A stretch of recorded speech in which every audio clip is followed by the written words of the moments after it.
اپنے اپنے خرچے. ہمارے یہاں تو جائیدادیں, وہ میں بتاتا ہوں نا, ایک آدمی ہوٹل پہ گیا اپنی گرل فرینڈ کو لے کر, کہتے اللہ کے نام پہ 2 دودھ پتی دے دو. ہوٹل والے نے کہا کمبخت تو اللہ کے نام پہ دودھ پتی 2 کیوں مانگ رہا ہے, دوسری کون پی رہی, میری گرل فرینڈ پیے گی. کہہ رہے جب تیرے پاس پیسے نہیں ہیں تو گرل فرینڈ رکھی بھی کیوں ہے. کہہ رہے رکھ کے غریب ہوا ہوں. رکھی پہلے تھی, غریب بعد میں ہوا ہوں. جائیدادیں لٹا دیتے ہیں. اب کیا ہوا کہ ان کی سوسائٹی میں جب یہ سب چیزیں ہوئی ہیں تو اب کیا ہوا کہ اب دیکھو کوئی علاقے کا آدمی ہو جو اپنے آپ کو اچھا کہتا ہو, لوگوں کو اچھائی کی ترغیب دیتا ہو, جب اس میں یہ ساری اخلاقی برائیاں آئیں گی تو لوگ کہیں گے نا کہ پہلے تو اچھا بن جا. تو ایسے چند لوگ جب اکٹھے ہوئے نا, انہوں نے آپس میں غور کیا بیٹھ کے کہ یار ہم لوگوں کو اچھا بننے کا تو کہتے ہیں, ابا ہم اولڈ ہاؤس میں جمع کراتے ہیں, زنا ہم کر رہے ہیں, بدکاریاں ہم کر رہے ہیں, بیویوں سے وفا ہم نہیں کرتے, طلاقوں کا ریشو ہمارے ہاں بہت زیادہ ہے, تو ایسا کرو کیا کریں. انہوں نے کہا بھائی اچھائی کی ڈیفینیشن کو چینج کر دو. 2-4 کام جو ہم کر رہے ہیں نا بس وہ ہیں اٹ از کالڈ اچھا.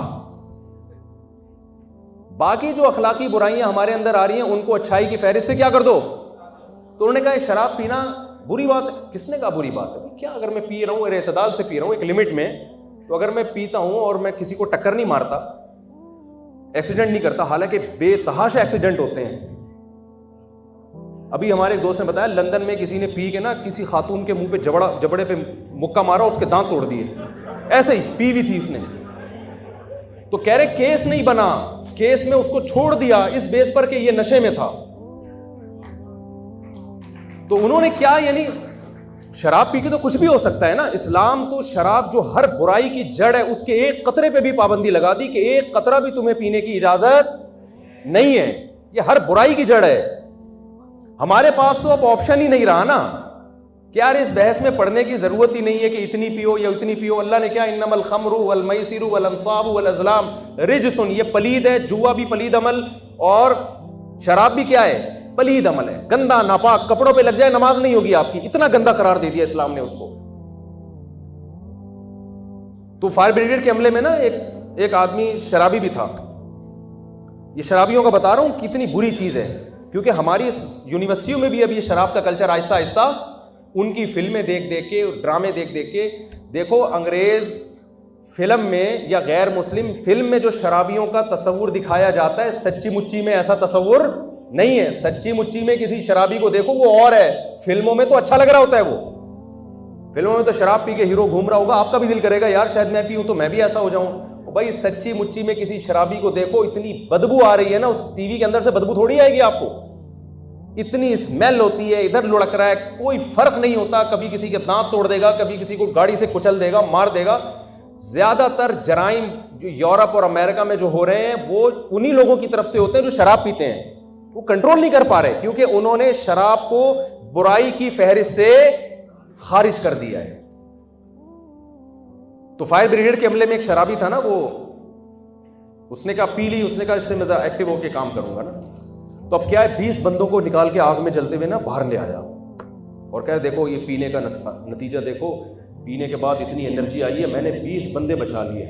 لوگوں نے کہا کمبخت یہ سارا فائر بریگیڈ کا عملہ ہے جو کام کر رہا تھا, اس کو نکال کے تو لے آیا.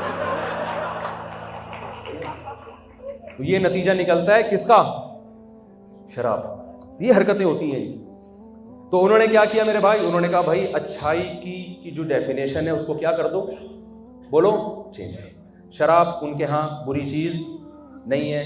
ماں باپ کے ساتھ بڑھاپے میں وفا کرنا, اس کو وہ برا نہیں سمجھتے. عورت کو بیوی بنانے کے لیے تیار نہیں ہے, بناتے ہیں 50-55 سال کی عمر میں جا کے. تکلف کرنے کی کیا ضرورت ہے.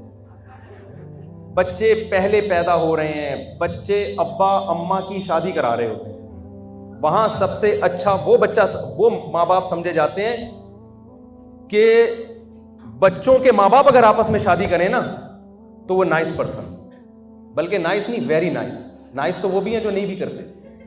تو آپ مجھے ایک بات بتاؤ, اگر آپ سیکولر لوگوں سے اچھائی اور برائی کو سیکھتے ہیں کہ اچھائی کیا ہے برائی کیا ہے, تو آپ چاہتے ہو کہ آپ کی سوسائٹی بھی ایسی ہو جائے؟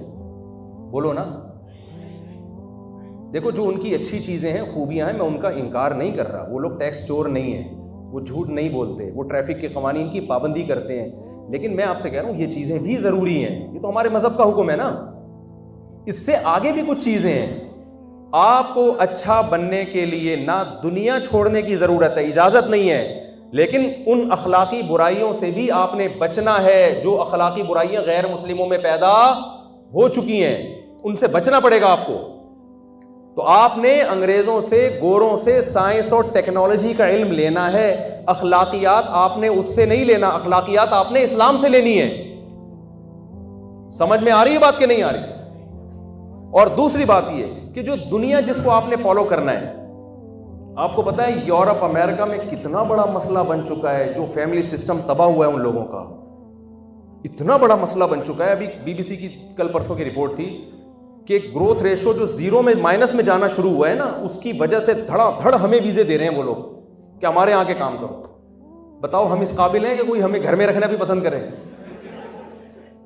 وہ رکھ رہے ہیں یار, ہمیں بندے ہی شارٹ ہو رہے ہیں, مارکیٹ سے بندے ہی شارٹ ہوتے چلے جا رہے ہیں. تو وجہ یہ ہے اس کی کہ وہ کہہ رہے ہیں بھائی ہمارے ملکوں میں ملک ترقی تو کر رہا ہے, لیکن آہستہ آہستہ کیا ہو رہا ہے, یہاں تک ان کی خبریں ہیں کہ 2050 میں اسلام یورپ کا سب سے بڑا مذہب بن چکا ہوگا. وجہ کیا ہے کہ گروتھ ریشو یہودیوں کا بڑھ رہا ہے اور مسلمانوں کا بڑھ رہا ہے, ان کا تو ختم ہوا, ہمارا مذہب کی وجہ سے بڑھ رہا ہے نا. اگر آپ سوسائٹی سے مذہب کو نکال دیں گے تو آپ مجھے بتاؤ, میڈیکل سائنس باپ کے حقوق بتاتی ہے کہ باپ کے کیا حقوق ہیں؟ بولو نا کیا ہو گیا بھائی, یہ آپ کو نیوٹن بتائے گا ماں کے کیا حقوق ہیں. نیوٹن تو یہ بتائے گا کہ سیب اوپر سے ہمیشہ نیچے ہی آتا ہے تو کھوپڑی طرح بچا کے رکھنا, ہر اوپر سے گرنے والی چیز کہاں آئے گی. لہذا جس نے نیوٹن کے سارے قوانین پڑھے ہوئے ہیں نا, وہ کہیں کراچی میں بلڈنگ کے نیچے بیٹھتے ہوئے ڈرتا ہے, اس کو پتا ہے اوپر سے پیمپر بھی آ کے گر سکتا ہے اور کچرے کی شاپر بھی آ کے. جو سائنس کا طالب علم ہوگا وہ زیادہ احتیاط کرے گا کہ اوپر سے بھائی پیمپر بھی آ سکتا ہے, اوپر سے کچرا بھی آ سکتا ہے, ٹماٹر بھی آ سکتا ہے, کچھ بھی آ سکتا ہے, کوئی بھی چیز. اس لیے کہ آپ کا سر بہت مقدس ہے, اس کی بیس پر یہ نہیں ہوگا کہ نیوٹن کا لا چینج ہو جائے, پیمپر اوپر سے آ کے نیچے آنے کے بجائے اوپر جانا شروع ہو جائے. تو نیوٹن کے لا سے آپ کو یہ تو پتہ چلے گا ابا کے کیا حقوق ہیں, ماں کے کیا حقوق ہیں, بہن بھائیوں کے کیا حقوق ہیں, بیوی کے کیا حقوق ہیں, شوہر کے کیا حقوق ہیں, اولاد کے کیا حقوق ہیں, اور شراب کتنی بری چیز ہے, نشہ کتنی بری چیز ہے, ڈرگس کتنی بری چیز ہے, اور زنا کتنی بری چیز ہے, ہومو سیکچولیٹی کتنی بری چیز ہے. اس میں آپ کو مذہب کے علاوہ کہیں بھی صحیح گائیڈنس نہیں ملے گی. اس میں آپ اپنی عقل سے بھی فیصلہ نہیں کر سکتے, آپ کو خدائی قانون کے سامنے ہتھیار ڈالنے پڑیں گے. خدا نے جس کو کہہ دیا اچھا وہ اچھا ہے, جس کو کہہ دیا برا وہ کیا ہے, برا ہے. اور جو آپ علم حاصل کر رہے ہو یونیورسٹی میں, مذہب نے ہمیں دنیا چھوڑنے کی اجازت نہیں دی ہے. میں نے بتایا نا اسلام جب آئے تو سائنسی ترقی اسی وقت شروع ہوئی ہے, لیکن مذہب نے ایک چیز ہمیں حکم دیا ہے کہ آپ اس سائنس اور ٹیکنالوجی میں ترقی کریں, بلکہ موٹیویشن کیا. کیسے؟ نبی صلی اللہ علیہ وسلم کی صحیح حدیث ہے, المؤمن القوی احب الی اللہ من المؤمن الضعیف. پاورفل مومن, طاقتور مومن اللہ کو کمزور سے زیادہ محبوب ہے. یہ صحیح حدیث ہے. تو علماء کہتے ہیں پاور صرف جسمانی نہیں ہے, سائنس اور ٹیکنالوجی کی پاور, دولت کی طاقت, ہر چیز اس میں داخل ہے. ایک مسلمان دولت مند ہے, ایک غریب ہے, اللہ کو کون زیادہ محبوب ہے بھائی؟ پاورفل زیادہ محبوب ہے نا. جو دولت مند ہے وہ اللہ کو زیادہ محبوب ہے, بشرطے کہ برائی سے بچے. وہ حدیث میں جو آتا ہے نا غریب جنت میں زیادہ ہوں گے, اس کی وجہ ہے کہ وہ برائی سے بچتے ہیں. دولت آنے کے بعد پھر آدمی برائیوں کی طرف جاتا ہے. لیکن مزاج اسلام کا کیا ہے کہ پاورفل آدمی اللہ کو زیادہ محبوب ہے. کس کی نسبت؟ بولیں, کمزور کی نسبت. حضرت عثمان اگر پاورفل نہ ہوتے مالی لحاظ سے, 900 گھوڑے ایک موقع پہ نبی صلی اللہ علیہ وسلم کو انہوں نے دین کی اشاعت کے لیے گفٹ کیے ہیں. تو غریب ہوتے تو یہ مدد کر سکتے تھے. حضرت عثمان نے جو کنویں خرید کے وقف کیے ہیں, اب تک مکہ میں مدینہ میں موجود ہیں. وہ لوگ پانی پی رہے ہیں, ان کو ثواب مل رہا ہے کہ نہیں مل رہا؟ ایک زرعی یونیورسٹی کا ایک طالب علم تھا, اس نے مجھے کہا کہ میں یہ زرعی یونیورسٹی میں پڑھ رہا ہوں تاکہ ہمارے ملک میں پیداوار میں کسی طریقے سے اضافہ ہو, تو اس کا قرآن و سنت میں کیا اس کا ثواب ہے؟ میں نے تو کوئی حدیث نہیں پڑھی کہ جو زرعی یونیورسٹی میں اچھے نمبر سے پاس ہوگا اس کو جنت ملے گی. میں نے کہا میرے بھائی, آپ اگر قرآن و سنت صحیح بصیرت کی آنکھیں سے دیکھتے نا, چشمہ صحیح لگا کے دیکھتے, تو آپ کو زرعی یونیورسٹی میں پڑھنے کی فضیلت آپ کو پتہ چل جاتی. میں نے کہا بخاری مسلم کی حدیث ہے, رسول اللہ صلی اللہ علیہ وسلم نے فرمایا جس شخص نے ایک درخت لگایا، کتنے؟ ایک، اس کے مرنے کے بعد بھی جب تک چرند پرند بھی اس سے کھائیں گے نا، انسان تو دور کی بات، جانور بھی جو فائدہ اٹھائیں گے، ایک ایک لقمہ ایسا نہیں ہے جو ضائع ہو رہا ہو، قبر میں اس کو اس کا ثواب ملے گا۔ جب میدان حشر قائم ہوگا نا تو ترازو میں یہ ثواب لا کے رکھے جائیں گے۔ میں نے کہا ایک درخت کا اتنا ثواب ہے، زرعی یونیورسٹی میں پڑھ کر آپ ملک کی پیداوار میں اضافہ کر کے انسانوں کی خدمت کرو گے تو کیا اس کا کم ثواب ملے گا آپ کو؟ سمجھ میں آ رہی ہے بات کہ نہیں آ رہی؟ اکثر لڑکے ہم سے پوچھتے ہیں میڈیکل کالج میں پڑھتے ہیں ڈاکٹر بننے کا کیا ثواب ہے، کوئی حدیث میں آیا ہو کہ جس نے ڈاکٹر بنا وہ حافظوں کی فضیلت تو سنتے رہتے ہیں، بھئی جو ڈاکٹر بنا تو جنت الفردوس میں جائے گا، کہیں سنا آپ نے کہ ایسی کوئی حدیث؟ تو وہ پریشان ہوتے ہیں یار ہمارے دین میں ڈاکٹر بننے کی تو کوئی فضیلت ہی نہیں ہے۔ میں نے کہا یار قرآن کی آیت ہے من احیاها فکأنما احیا الناس جميعا، جس نے ایک انسان کی جان بچائی ایسے جیسے پوری انسانیت کی جان بچائی۔ تو ڈاکٹر بن کے آپ کیا ایک انسان کی جان بچاتے ہو؟ سینکڑوں ہزاروں لوگوں کی جان بچا۔ ہم بھی جب بیمار ہوتے ہیں کس کے پاس جاتے ہیں؟ ڈاکٹر کے پاس جاتے ہیں۔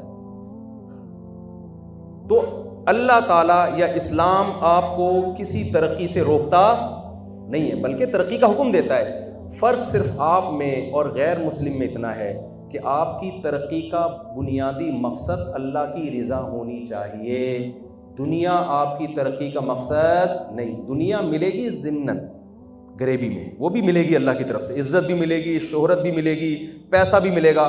ہدف آپ کا نہ عزت ہو، نہ شہرت ہو، نہ پیسہ ہو۔ آپ کا ہدف کیا ہونا چاہیے؟ آخر آپ اگر ڈاکٹر بن رہے ہو، آپ کی نیت یہ ہونی چاہیے میں انسانوں کی جان بچاؤں گا۔ ابھی ایک ڈاکٹر تھے، ان سے میری کہیں چلتے پھرتے ملاقات ہو گئی، وہ آپریشن کرنے جا رہے تھے موتیا کا، وہ مجھے اپنے ساتھ لے گئے۔ انہوں نے کہا چلو آپ کو موتیا کا آپریشن دکھاتا ہوں کیسے ہوتا ہے۔ میں بھی چلا گیا، ماسک واسک لگایا، وہ گلوز وغیرہ پہنا دیے۔ وہ بھائی میں تو ڈر گیا، بندے کی آنکھ کھولی ہوئی ہے، اس میں جناب وہ جو چاپڑ اور وہ جو بکتے کسائیوں کے پاس ہوتے ہیں نا، تھوڑا اسٹائلش تھے وہ لے کے آنکھ کو کھولا ہوا ہے انہوں نے۔ اور میں نے کہا بھائی یہ تو بڑی ٹینشن والا کام ہے۔ تو وہ بتا رہے تھے کہ ایسے ہم نکالتے ہیں، نیا لینس ڈالتے ہیں۔ میں نے کہا یار یہ تو اس کو اندھا ہونے سے بچا رہے ہیں نا۔ میں نے کہا یہ تو بڑی خدمت۔ انہوں نے کہا میں کیمپ لگاتا ہوں اندرون سندھ غریب علاقوں میں، روزانہ ہم ایک وقت میں 100 غریبوں کا آپریشن ہم نے کیا ہے۔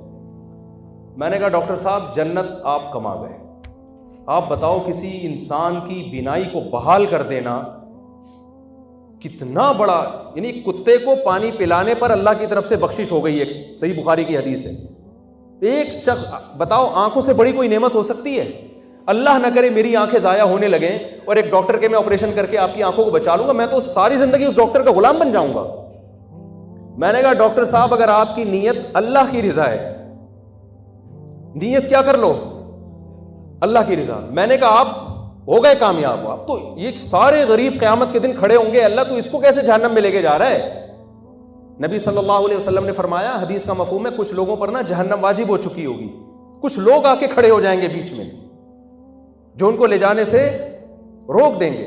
نبی صلی اللہ علیہ وسلم نے فرمایا جس نے 3 بیٹیوں کی کفالت کی، کُنَّ لَهُ حِرْزًا مِّنَ النَّارِ، بیٹیوں کی کفالت کی نا، لوگ ناک منہ چڑھاتے ہیں بیٹیاں جب پیدا ہوتی ہیں، تو یہ خوش ہوا بیٹیوں کی پیدائش پہ، ناک منہ نہیں بنایا اس نے، خوشی سے ان کی تربیت کی، بر وقت اچھی تعلیم دی، پھر ان کو اچھی جگہ نکاح کیا۔ تو آپ نے فرمایا کہ کُنَّ لَهُ حِرْزًا مِّنَ النَّارِ، اگر کسی بدعملی کی وجہ سے یہ جہنم میں جانے بھی لگے گا نا تو وہ بیٹیاں اس کے اور جہنم کے درمیان دیوار بن جائیں گی۔ پتہ چلتا ہے کہ جس کی بھی آپ خدمت کرتے ہو نا، قیامت کے دن وہ آپ کو ایسے چھوڑے گا، یہاں تو پی جاتے ہیں لوگ قرضہ لے کے غائب، یہاں تو بہت ہوتا ہے، لیکن آخرت میں ایسا نہیں ہوگا، تو چھوڑے گا نہیں وہ۔ تو اگر آپ اس لیے علم حاصل کر رہے ہو کہ انسانیت کی خدمت کرو، اپنے ملک کی ترقی کا ذریعہ بنو۔ ایک ہوتا ہے کسی فرد واحد کی خدمت، ایک ہوتا ہے پوری نیشن کی خدمت۔ ایک انسان کی خدمت کا ثواب ہے تو نیشن کی خدمت کا ثواب نہیں ہوگا۔ یہ میں اس لیے اتنی ڈیٹیل میں بتا رہا ہوں کہ آج یونیورسٹی میں کوئی لڑکا یا لڑکی دیندار بنے نا تو وہ ایجوکیشن سے پیچھے ہونا شروع، جتنا نیک ہوگا اتنا پڑھائی میں پیچھے۔ یہ غلط ہے، یہ مذہب کی تعلیمات نہیں ہے۔ تو آپ کا ہدف کیا ہونا چاہیے بھائی؟ نہ آپ نے دنیا چھوڑ، ہاں اس شعبے کو کبھی بھی اختیار نہیں کرنا جو اللہ کی